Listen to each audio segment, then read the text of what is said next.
After 2.5 years, nabasag na yung bracket natin. Ito yung bracket na katulad ng stock.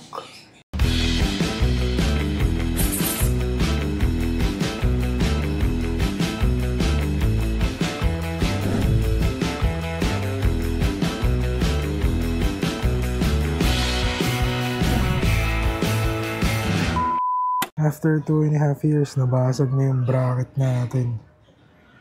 Ito yung bracket na katulad ng stock. Kaya nyo, nabasag to kagabi dahil sa lubak. 2.5 years kong gamit. Grabe, nabasag na. Ngayon, bumili tayo ng bagong bracket, papalitan natin siya. Pero tatanggalin muna natin yung mismong box. Disassemble na natin. Baklasin na muna natin siya. Babalik natin yung stock. Yan, so ito yung stock natin. Kaya maganda talaga tinatabi yung mga stock eh. Kasi nung pagkabili natin itong click, tinanggal ko na agad yan. Kasi gusto ko maglagay ng bracket. So, tatanggalin muna natin itong putol. Tatanggal ko na yung box. Tapos babalik natin yung stock. Tapos mag-install tayo ng panibagong bracket. Let's go. Yan, disassemble muna natin ulit yung bracket. Kasi babalik natin yung stock muna. O yan, kailangan nyo lang ng tools pantanggal.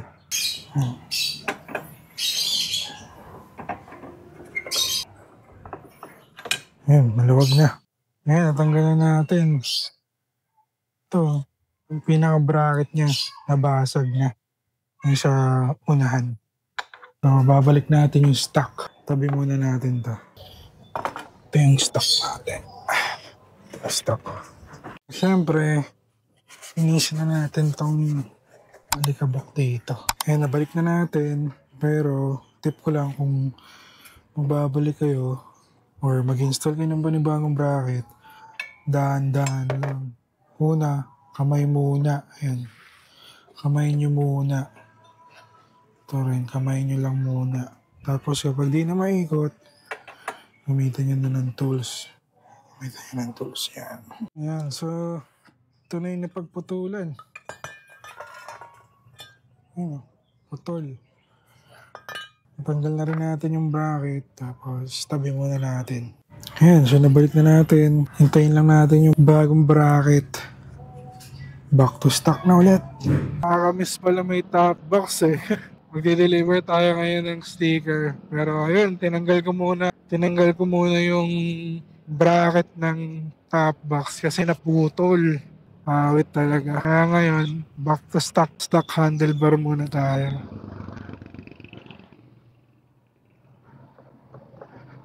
Ayan ah. Nakakamiss pala yung itsura ng walang top box. Thank you. Tumagal din ng 2.5 years yung bracket ng top box natin. Tapos, hindi naman alloy yung box na gamit natin eh. Hard plastic lang yan. Pero ayun, bumigay siya. Bumigay siya ng linggo. Pag uwi ko, makita ko na lang putol na. Buti na nga lang, hindi ka naman nahulog yung box mismo. May pinagkapitan pa rin siya. Eh kung halimbawang nahulog yun, tapos nasa Marcos Highway tayo. Tapos nahulugan pa yung nasa likod. Nangyari na nga kinakatakutan. Disgrasya talagang malala. Kaya ngayon, umorder tayo ng bracket. Kakabit natin pag dumating. Kakatapos lang natin ikabit to eh.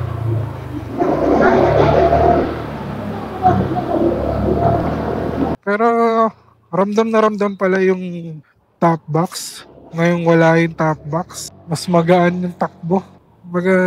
Mas lumakas yung arangkada kasi walang bigat sa likod eh. Kasi nung nakuha ko tong click, parang hindi ko naman siya na long ride ng walang box. Pinalagyan ko kagad. Nilagyan ko kagad ng box kasi nga, syempre pag naulan, tapos pag aalis ka, doon mo lalagay yung helmet mo. Compare sa bibit-bitin mo pa, di ba? Kaya malaking tulong yung top box. Lalo na kung may bibilin ka, gano'n. Kahit na malaki naman yung under seat storage nitong click, iba pa rin yung may sobra. Lalo na kapag mag-grocery, gano'n. Malaking tulong. Pero pag kasama ko yung OBR ko, bitin kami sa isang top box. Tsaka bitin yung ano, yung size nung storage box nito ni Click. Kaya gusto, hopefully, sana makapagpalit kami ng PCX para mas malalim yung lalagyan. Para kasya yung kasya yung full face helmet niya. Kasi kapag sa Click, ang dala naming helmet, yung helmet ko, dala-dala ko eh. Kasing sa kanya nasa box. Eh ayaw naman namin iwanan na nakasabit sa motor yung helmet. Baka naman manakaw. Eh may intercom din yan. Dinadala talaga. Dito na tayo ulit sa JNT Junction. Dadrop tayo ng sticker. Kung nagustuhan niyo tong video, baka pwede naman ako makahingi ng subscribe. Malaking tulong na yan. Maraming salamat. I-review natin yung yung bracket time pag dumating na. Part 2 na ito. Tingnan mo, nasanay ako. Nasanay ako. Tinanggal ko yung susi, tapos kukunin ko na sa top box. Hintayin yung part 2 na ito pagkakabit na ng bagong bracket. Tsaka balik natin yung top box.